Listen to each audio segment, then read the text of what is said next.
Hello and welcome back to The Explainer.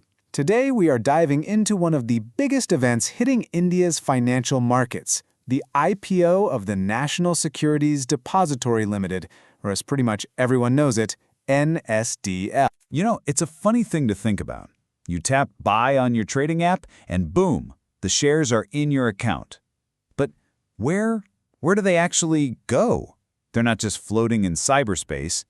Well, that's exactly where companies like NSDL come into the picture. Okay, so here's our game plan. We're going to break down what NSDL actually is, figure out why it's going public right at this moment, run through the essential IPO numbers, stack it up against its main competitor, and then zoom out for the big picture. First things first, let's pull back the curtain on this invisible giant. NSDL is like the essential plumbing of the stock market. You never see it, but trust me, nothing would work without it. So what is a securities depository? Just think of it as a high-tech digital bank, but instead of cash, it holds your stocks and bonds. Ever since 1996, NSDL has been at the forefront of dematerialization. That's the fancy word for turning all those clunky old paper share certificates into the secure electronic records we all use today. It was a total game changer. And if you want to get a sense of NSDL's sheer scale, just look at this number.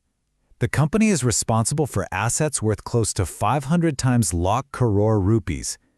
That's the total value of all the securities tucked away in its digital vaults. It's a truly mind-boggling figure that shows just how crucial it is to the entire system. And all that scale translates into one thing: market dominance.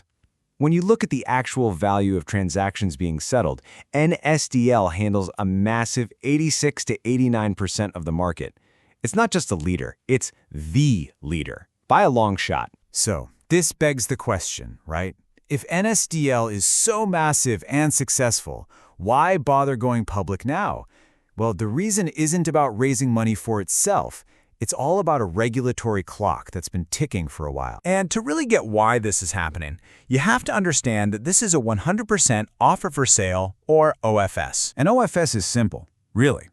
It means the company, NSDL, isn't creating new shares to raise money. Instead, its current owners are the ones selling their existing shares directly to the public. So not a single rupee from this IPO is going to NSDL's bank account. And here is the real reason why. India's market regulator, SEBI, has a super important rule. To make sure no single company has too much power over such a critical part of the market, they've said no one entity can own more than 15% of a depository. Now, this rule is a big deal for major shareholders like IDBI Bank and the National Stock Exchange. As you can see, their sticks are way over that 15% cap. So for them, this IPO isn't just an opportunity, it's a necessity. It's how they sell off shares to get in line with the law. Okay, let's get down to brass tacks. For anyone who's curious about maybe investing, here are the core numbers you absolutely need to know. The price per share is set in a band between 760 and 800 rupees. You have to buy in lots of 18 shares, which means the minimum investment, your ticket to get in basically, is just over 14,000 rupees. And the window to apply is from July 30th to August 1st. So who gets to buy? Well, half the shares are set aside for the big fish, the institutional buyers. But, and this is really important, a very healthy 35% slice of the pie is reserved just for retail investors, folks like you and me. Now, like I said, NSDL isn't the only game in town. The depository space in India is basically a duopoly, which sets up this classic tale of two depositories. NSDL's big competitor is CDSL. And here's the simplest way to see the difference. NSDL is the undisputed leader when it comes to the value of the assets it handles. It's where the big money is. CDSL, on the other hand, is the leader in the sheer number of demat accounts, mainly because it has a massive retail investor base. So let's zoom out and put this all in perspective. What are the key strengths and risks here? And more importantly, what's the big picture for NSDL as it becomes a publicly traded company? When you look at the plus side, NSDL has a lot going for it. It's the market leader by asset value, which gives it a steady, reliable income from fees. It's got a rock-solid, debt-free balance sheet, and it's perfectly positioned to grow right alongside India's booming financial markets. That's a strong hand to play. But of course, you have to look at the other side of the coin. Every investment has risks. NSDL's revenue is linked to market performance, which can be volatile. The competition from CDSL is intense, and it's not going anywhere.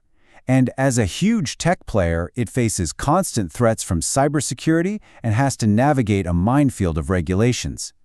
These are all real factors to weigh. This timeline really puts the whole journey into perspective, doesn't it? From being a pioneer back in 1996 to managing an almost unimaginable amount of wealth today, this IPO is just the next major milestone. It all leads up to the tentative stock market listing on August 6th. Ultimately, this IPO is pulling a fundamental piece of India's financial machine out from the shadows and into the public spotlight. And it leaves us with one last big question. As our markets grow and get more complex, what is the real value of these silent, essential systems that make it all work? Well, pretty soon, the market will decide. And that's the NSDL IPO, explained.